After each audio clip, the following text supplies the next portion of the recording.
परिचय। छात्रों, आज हम पादप वृद्धि एवं परिवर्धन का अध्ययन करेंगे। मुझे कौन बताएगा कि पादपों में वृद्धि क्या होती है? सर, कोशिकाओं के आकार तथा लंबाई में वृद्धि होना पादप वृद्धि को दर्शाता है। बहुत अच्छा सुरेश। सर, क्या हम पादपों की वृद्धि को माप सकते हैं? ये बहुत अच्छा प्रश्न है राहुल। पौधों की वृद्धि को भिन्न कारकों जैसे पोषक तत्वों की उपलब्धता, जल की उपलब्धता, ऑक्सीजन इत्यादि द्वारा मापा जा सकता है। मैं तुम्हें एक और बात बताना चाहता हूं कि ऑकिंसंस, जिब्बेरेलिन्स, साइटोकिनिन्स, एथिलीन तथा एब्सिसिक एसिड यानी अम्ल 5 पादप वृद्धि नियामक हैं। इस अध्याय में आप पादपों की वृद्धि एवं विकास का अध्ययन करेंगे।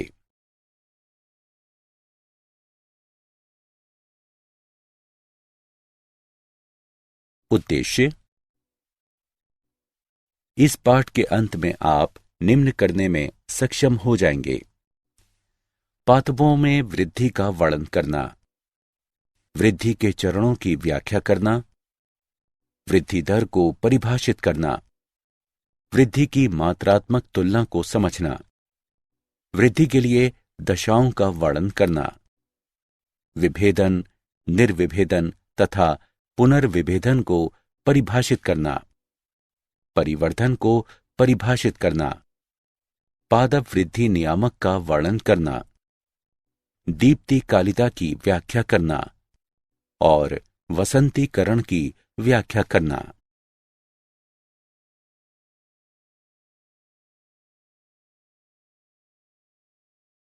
वृद्धि।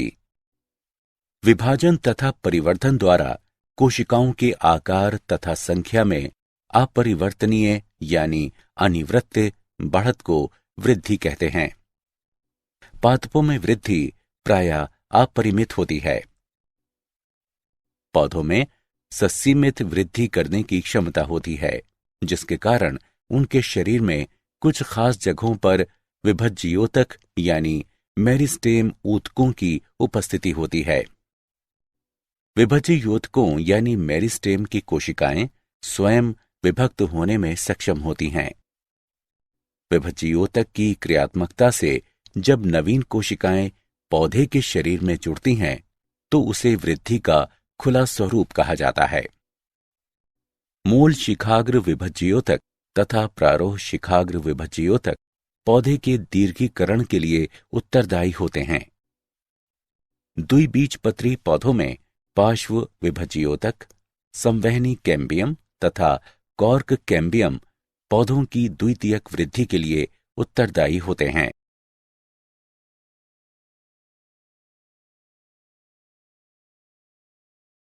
वृद्धि माप योग्य है। पौधे की वृद्धि को भिन्न कारकों जैसे कोशिकाओं की संख्या, ताजी भार वृद्धि, शुष्क भार वृद्धि, कोशिका के आकार में वृद्धि आदि द्वारा मापा जा सकता है। उदाहरण के लिए, तरबूज की कोशिकाओं का आकार 3.5 लाख गुना तक बढ़ सकता है। पृष्ठीय क्षेत्रफल में बढ़ोतरी पत्तियों की वृद्धि को दर्शाती है।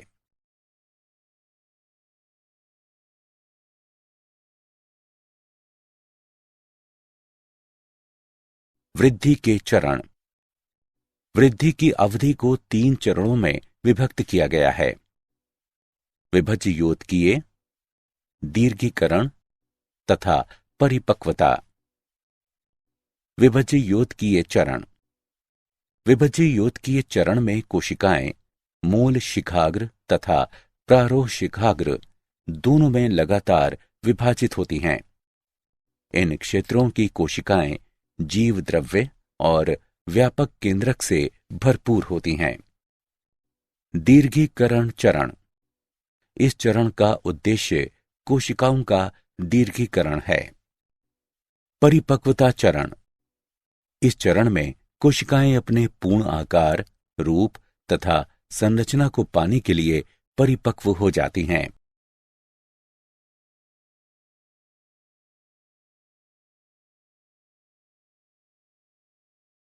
वृद्धि की दर। समय की प्रति इकाई के दौरान बढ़ी हुई वृद्धि को वृद्धि दर कहा जाता है। पौधे दो प्रकार की वृद्धि दर्शाते हैं, अंकगणितीय वृद्धि तथा ज्यामितीय वृद्धि। अंकगणितीय वृद्धि। केवल एक संतति कोशिका लगातार विभाजित होती रहती है, जबकि दूसरी परिपक्व होती रहती है।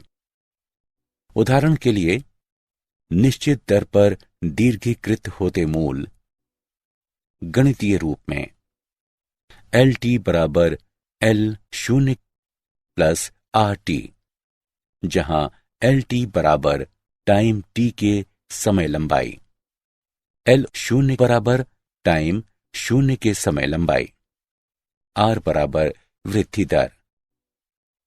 अंग की लंबाई समय के विरुद्ध अभिलिखित की गई है, जिसके फलस्वरूप एक रेखीय वक्र पाया गया है।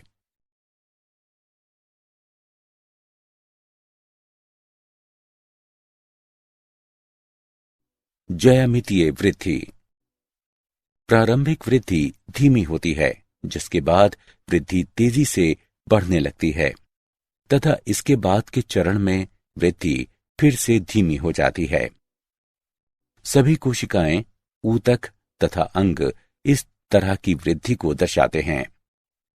गणितीय रूप से W1 बराबर W0 ERT, W1 बराबर अंतिम आकार, W0 बराबर प्रारंभिक आकार, R बराबर वृद्धि दर, T बराबर समय में वृद्धि, E बराबर स्वाभाविक लघुगणित का आधार।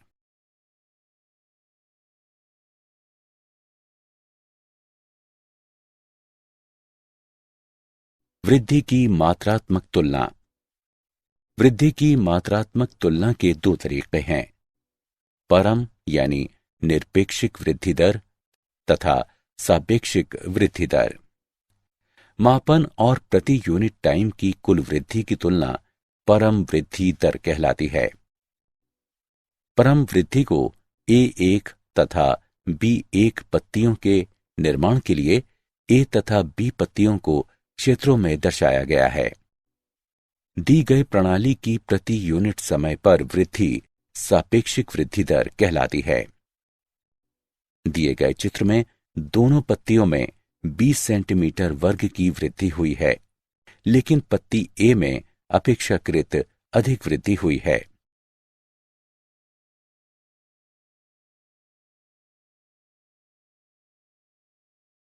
वृद्धि के लिए दशाएं। वृद्धि के लिए निम्न दशाएं आवश्यक हैं।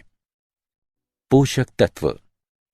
जीव द्रव्य के संश्लेषण के लिए पर्याप्त पोषक तत्वों की आपूर्ति आवश्यक है। ये ऊर्जा के स्रोत की तरह कार्य करता है। जल। वृद्धि के लिए जल की समुचित आपूर्ति आवश्यक है। ये कोशिका की स्फीति को बनाए रखता है, जो कि वृद्धि को बढ़ाता है। ये एंजाइमी अभिक्रियाओं को माध्यम भी प्रदान करता है। ऑक्सीजन। ये श्वसन तथा ऊर्जा के निष्कासन के लिए अनिवार्य है। ताप। वृद्धि के लिए सर्वाधिक वांछनीय ताप इष्टतम ताप कहलाता है, जो कि 28 डिग्री सेल्सियस से 30 डिग्री सेल्सियस तक होता है। 45 डिग्री सेल्सियस से अधिक ताप जीव द्रव्य को क्षति पहुंचाता है तथा वृद्धि को रोक देता है।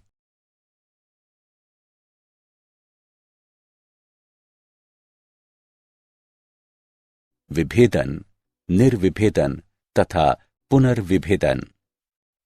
विभेदन। विभेदन वो प्रक्रिया है जिसमें विभज्ययोतक कोशिकाएं विशेष कार्य को करने के लिए संरचना तथा आकार में परिवर्तन कर लेती हैं। उदाहरण के लिए, अधित्वक यानी प्रोटोटर्म कोशिकाओं के DNA संश्लेषण के पश्चात कोशिका का विस्तरण होता है तथा इससे अपरिपक्व त्वचा यानी ट्राइकोम बनता है। इसके पश्चात केंद्रकीय अभिगमन होता है तथा शाखन पाया जाता है तथा फिर ये परिपक्वता अवस्था तक पहुंचता है। निर्विभेदन। निर्विभेदन वो प्रक्रिया है जिसके द्वारा पहले से विभेदित कोशिकाएं विभाजन की क्षमता को पुनः प्राप्त कर लेती हैं तथा विभज्य योतकीय बन जाती हैं। पुनर्विभेदन। पुनर्विभेदन वो प्रक्रिया है जिसमें निर्विभेदित कोशिकाओं को निर्माण विभज्य योतकीय कोशिकाओं से होता है। ये विभज्य योतकीय कोशिकाएं किसी विशिष्ट कार्य को करने के लिए संरचना तथा आकार में परिवर्तन कर लेती हैं।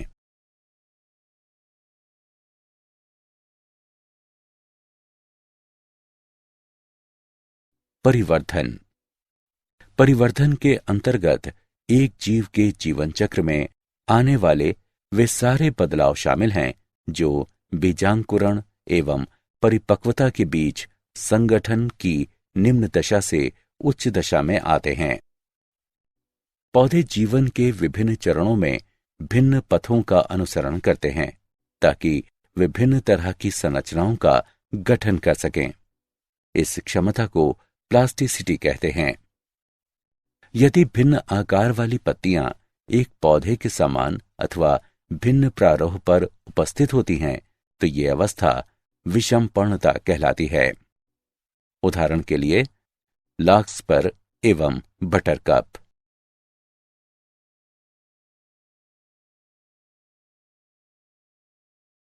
पादवृद्धि नियामक। विशिष्टताएं यानी गुण। सभी पौधों में कुछ ऐसे रासायनिक पदार्थों की कम मात्रा उपस्थित होती है जो कि वृद्धि तथा विभेदन को नियमित करते हैं। ये पदार्थ वृद्धि नियामक कहलाते हैं। एक वृद्धि नियामक को इस प्रकार से परिभाषित किया जा सकता है कि ये एक कार्बनिक पदार्थ है जो कि पौधे में प्राकृतिक रूप से निर्मित होता है तथा पौधे की वृद्धि तथा अन्य कार्यों को प्रभावित करता है। ये एक निश्चित स्थान पर कम मात्रा में निर्मित होकर अन्य स्थानों के कार्यों को नियमित करता है। ये हैं ऑकिसंस, जिब्बेरेलिन्स, साइटोकिनिन्स, एथिलीन तथा एब्सिसिक एसिड यानी अम्ल।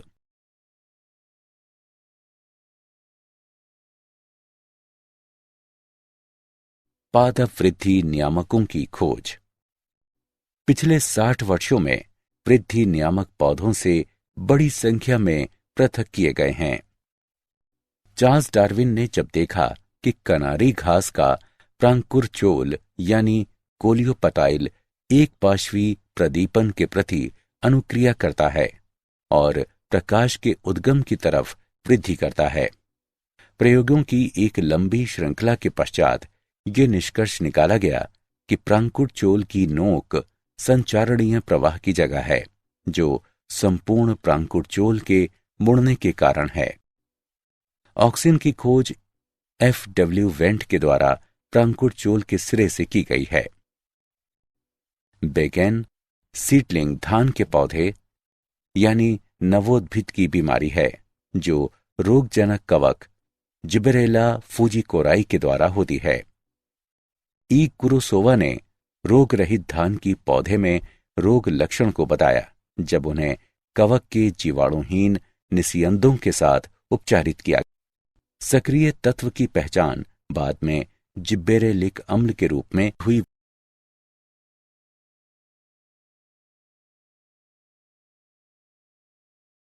पादप वृद्धि नियामकों की खोज।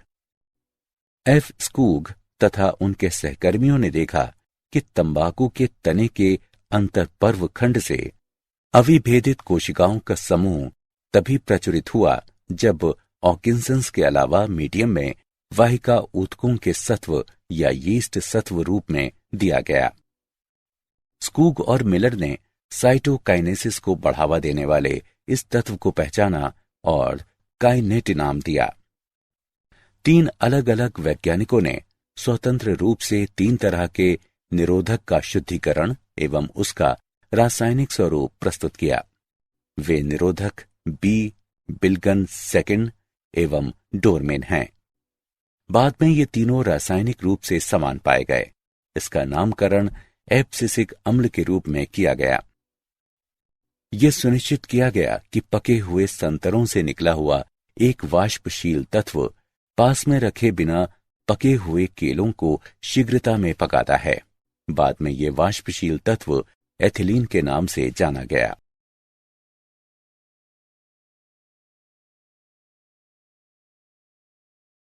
पादप वृद्धि नियामकों का कायकीय शरीर क्रियात्मक प्रभाव। ऑकिंसंस। इंडोल इसेटिक अम्ल मुख्य प्राकृतिक ऑकिंसंस है। इंडोल ब्यूटेरिक अम्ल भी पौधों से पृथक किया गया है। कृत्रिम ऑकिंसंस के उदाहरण हैं नेफ्थेलिन एसिटिक अम्ल तथा 2,4 डाइक्लोरोफिनॉक्सी एसिटिक अम्ल। ये सभी ऑकिंसंस कृषि क्षेत्र के लिए अत्यधिक उपयोगी हैं।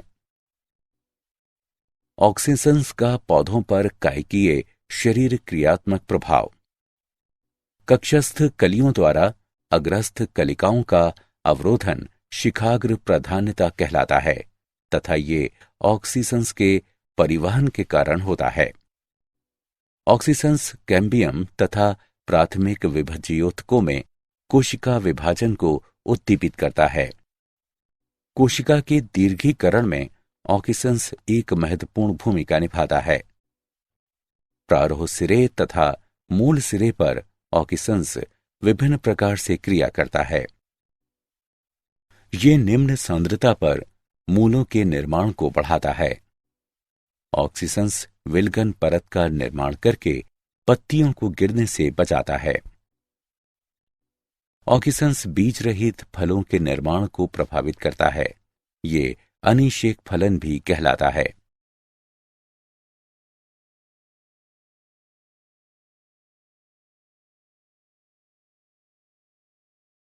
जिब्बेरेलिंस। जिब्बेरेलिंस पादप वृद्धि नियामकों की श्रेणी में आता है। जिब्बेरेलिंस का पौधों पर कायकीय शरीर क्रियात्मक प्रभाव। जिब्बेरेलिंस तने के दीर्घीकरण तथा पत्ती के फैलाव को बढ़ावा देता है, लेकिन ये मूलों यानी जड़ों पर कोई प्रभाव नहीं डालता। जिब्बेरेलिंस सलाद, अनाजों आदि में बीज अंकुरण को प्रोत्साहित करता है। जिब्बेरेलिंस के साथ उपचार करने पर मटर, फली, टमाटर, काली मिर्च, खीरा, सलाद तथा पत्ता गोभी, इन सभी पौधों में पत्तियां चौड़ी तथा लंबी हो जाती हैं। जिब्बेरेलिंस कलियों तथा प्रकंद की प्रसुप्ति को रोक देता है, लेकिन मूल प्रकंद में जिब्बेरेलिंक अम्ल का प्रयोग मूल प्रकंद के विकास को अवरुद्ध करता है। जिब्बेरेलिंस टमाटर, सेब इत्यादि में अनिषेक फलन को उत्पन्न करता है।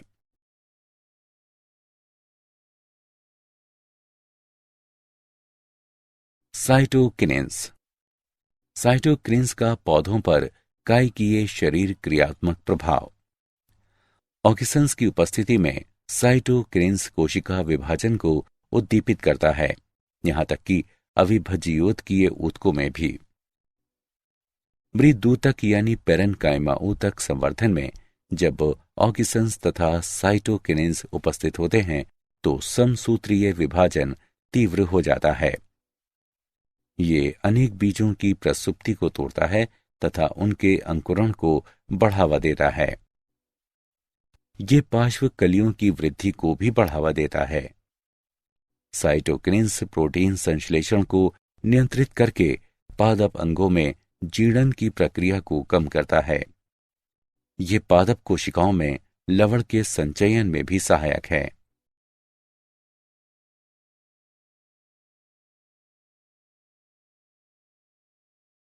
एथिलीन। एथिलीन का पौधों पर कायकीय शरीर क्रियात्मक प्रभाव। ये तनों तथा मूलों के दीर्घीकरण को संदमित करके उनकी वृद्धि को परिवर्तित कर देता है। ये पार्श्व कलियों की वृद्धि को संदमित करता है तथा शिखाग्र प्राधान्यता को उत्पन्न करता है। ये अपच्छेदन यानी विगलन परत के निर्माण द्वारा पत्तियों, फूलों तथा फलों के अपच्छेदन को बढ़ाता है। यह अधिकांश पौधों में पुष्पन को धीमा कर देता है, लेकिन अनानास, आम तथा अन्य कई पौधों में पुष्पन को बढ़ा देता है। यह खीरे के पौधे में मादा पुष्पों तथा फलों की संख्या को बढ़ाता है।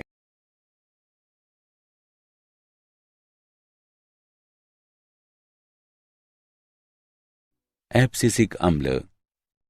एब्सिसिक अम्ल का पौधों पर कायकीय शरीर क्रियात्मक प्रभाव। यह तनाव हार्मोन की भांति कार्य करता है तथा स्टोमेटा यानी रंध्र के बंद होने को उद्दीपित करता है। ये प्रारोह वृद्धि को रोकता है, लेकिन मूलों को अधिक प्रभावित नहीं करता है। यह संचयित प्रोटीन के संश्लेषण के लिए बीजों को प्रेरित करता है। ये विभिन्न प्रकार के तनावों के लिए पौधों की सहनशीलता को बढ़ाता है। ये जिबरेलिन्स के विरोधक के रूप में कार्य करता है।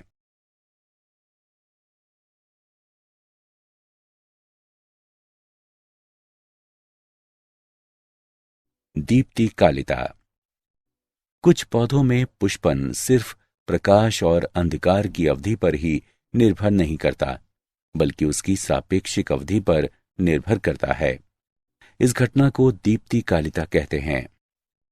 आवृत्तबीजी पौधों के पुष्पन की प्रतिक्रिया को 3 श्रेणियों में बांटा गया है। अल्प प्रदीप्तकाली पौधे। ये पौधे पुष्पन तब प्रारंभ करते हैं जब दिन में यानी प्रकाश की अवधि एक निश्चित क्रांति अवधि की तुलना में कम यानी छोटी होती है। यदि इन पौधों का एक निश्चित क्रांतिक अवधि की तुलना में अधिक अवधि पर छोड़ दिया जाए तो ये कायिक बने रहेंगे। अल्प प्रदीप्तकाली पौधों के उदाहरण कॉस्मोस, डहेलिया आदि हैं। दीर्घ प्रदीप्तकाली पौधे। जब दिन में प्रकाश की अवधि एक निश्चित क्रांतिक अवधि की तुलना में अधिक होती है, तब ये पौधे पुष्पन को रोक देते हैं। दीर्घ प्रदीप्तकाली पौधों के उदाहरण जौ, गन्ना आदि हैं। तटस्थ प्रदीप्तकाली पौधा। इन पौधों में प्रकाश की अवधि एवं पुष्पन प्रेरित करने में कोई संबंध नहीं होता है। तटस्थ प्रदीप्तकाली पौधों के उदाहरण सूरजमुखी, टमाटर आदि हैं।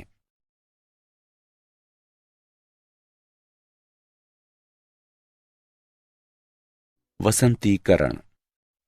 वसंतीकरण वह प्रक्रिया है जिसमें पौधों में पुष्पन को बढ़ाने के लिए उन्हें कम तापक्रम पर रखा जाता है। कई समशीतोष्ण पौधों में पुष्पन की प्रक्रिया को प्रारंभ करने या उसे बढ़ाने के लिए वसंतीकरण की आवश्यकता होती है। कई पौधों की स्पीशीज यानी जातियां जैसे अरेबिडोप्सिस, थेलियाना के इकोटाइप्स तथा शरद अनाजों जैसे कि गेहूं को शरद ऋतु में ही बोना चाहिए। अनेक द्विवार्षिक स्पीशीज में वसंतीकरण पाया जाता है, जो कि ताप में भिन्न हो सकता है।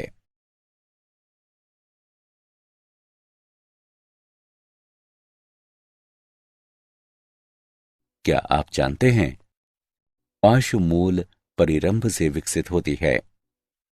एल्यूरोन कोशिकाओं में अल्फा एमाइलेज एंजाइम के लिए mRNA संश्लेषण को GA3 रोकता है।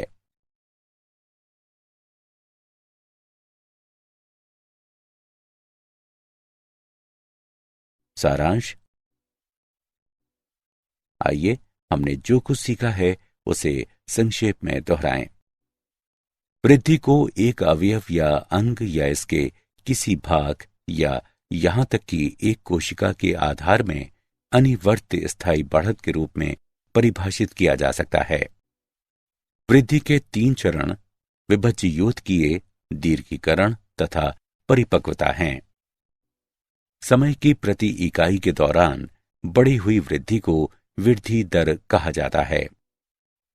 पोषक तत्व जल, ऑक्सीजन, ताप वृद्धि के लिए आवश्यक दशाएं हैं। विभेदन वो प्रक्रिया है जिसमें विभज्ययोतक कोशिकाएं विशेष कार्य को करने के लिए संरचना तथा आकार में परिवर्तन कर लेती हैं।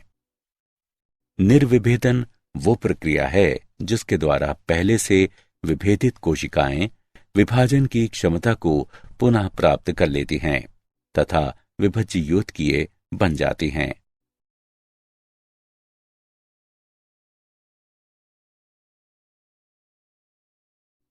पुनर्विभेदन वो प्रक्रिया है जिसमें निर्विभेदित कोशिकाओं को निर्माण विभज्ययोतकीय कोशिकाओं से होता है।